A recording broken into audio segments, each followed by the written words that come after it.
Hello friends, welcome to my YouTube channel stock news plus technicals. आज की इस video में हम बात करेंगे रिलायंस के स्टॉक के बारे में, क्योंकि रिलायंस के स्टॉक में आज गिरावट आई है। तो आगे देखेंगे आने वाले सेशन में रिलायंस कैसे बिहेव कर सकता है, उसका चार्ट एनालिसिस देखेंगे इस वीडियो में।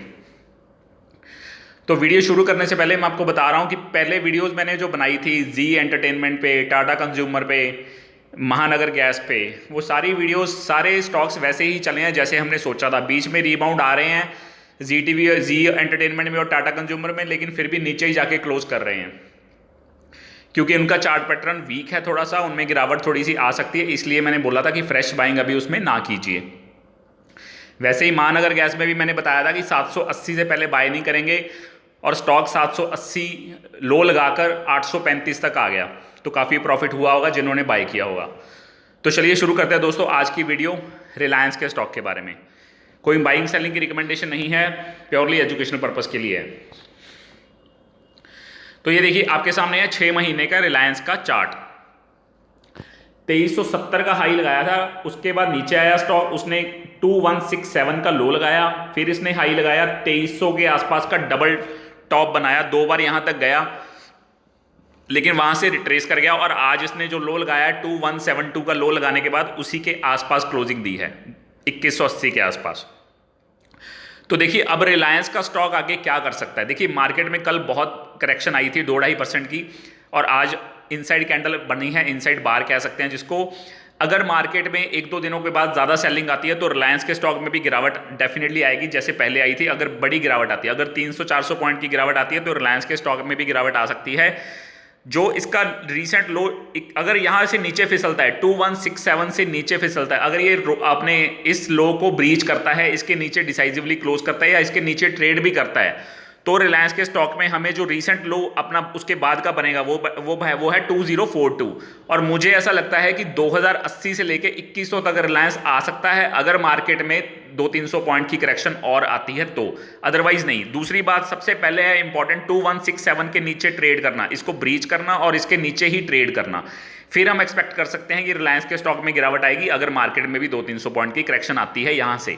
लेट सपोज 11300 तक अगर मार्केट आती है यहां से, 11300, 350, 400 तक अगर 200-300 पॉइंट की करेक्शन आती है तो हम सोच सकते हैं कि रिलायंस के स्टॉक में भी गिरावट आ सकती है, और 2080 से 2100 तक के लेवल रिलायंस के स्टॉक में आ सकते हैं। पर जरूरी नहीं है, इसके लिए सबसे पहले जरूरी है 2167 के नीचे आना और उसके नीचे ट्रेड करना हाफ एन आवर के लिए, 15 मिनट के लिए, तभी रिलायंस के स्टॉक में और करेक्शन देखी जा सकती है।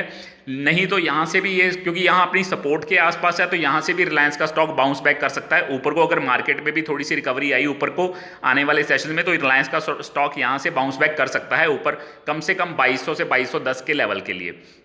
अगर पूरी रिकवर हो जाती है तो मार्केट, तो इसमें ज़्यादा तेज़ी भी बन सकती है। इसलिए अपनी सपोर्ट के आसपास से रिलायंस अभी ट्रेड कर रहा है, अभी क्लोजिंग दी है।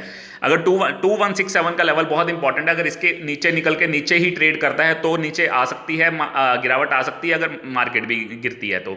अगर मार्केट भी रिकवरी आती है तो ये अपनी यहीं से सपोर्ट लेके ऊपर को भी ट्रेड कर सकता है। तो राइट नाउ अभी मेक और ब्रेक का यहाँ पे रिलायंस के चार्ट में बना हुआ है पैटर्न। अगर नीचे ट्रेड ब्रेकडाउन देता है तो नीचे जाएगा, जैसे मार्केट भी नीचे जा सकती है।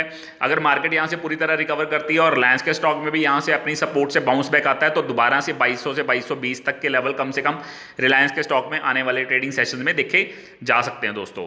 तो सबसे इंपॉर्टेंट ये लेवल है 2167, इसके ऊपर ट्रेड करता है कि इसको ब्रेक करके इसके नीचे ट्रेड करता है।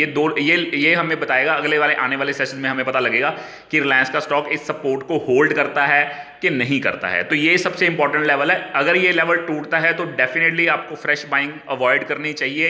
एटलीस्ट 2100 के लेवल तक आपको वेट करनी चाहिए, 2100 के आसपास बाय करने की बात करेंगे, लेकिन अभी के लिए 2167 का लेवल होल्ड करना बहुत जरूरी है दोस्तों। यहां से ये बाउंस बैक भी दे सकता है ऊपर को, और यहां से भी ब्रेकडाउन देकर दोबारा नीचे और 2100 के आसपास के लेवल तक भी जा सकता है आने वाले ट्रेडिंग सेशंस में पोजीशनली। तो सबसे इंपॉर्टेंट है, देखेंगे आने वाले सेशन में इसको होल्ड करता है कि नहीं करता। हाँ, लॉन्ग टर्म में तो आपको सबको पता है कि लॉन्ग टर्म में रिलायंस के स्टॉक में कोई दिक्कत नहीं है। जैसे जियो चल रहा है, जैसे रिटेल इन्वेस्टर्स आ रहे हैं रिटेल वाले कारोबार में, जैसे पहले जियो में आए थे। तो जैसे ऑयल की जो इनकी डील है सऊदी अरामको की, वो भी कब बनेगी कब नहीं बनेगी वो पता नहीं है। तो अगर फ्यूचर देखेंगे तो रिलायंस का डेफिनेटली ब्राइट है, और इस स्टॉक में भी देखिए काफ़ी सालों के बाद तेज़ी बन रही है, तो ये तेज़ी ऐसा नहीं है कि अभी खत्म हो जाएगी, चलेगी आगे भी। तो शॉर्ट टर्म के लिए ये लेवल इंपॉर्टेंट है 2167 का। तो डेफिनेटली अगर ये होल्ड करता है तो इसमें दोबारा से बाउंस बैक देखने को मिलेगा।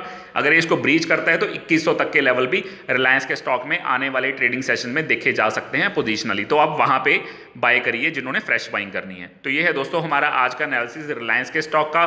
वीडियो अच्छी लगी हो तो लाइक और सब्सक्राइब जरूर करें। Thanks a lot.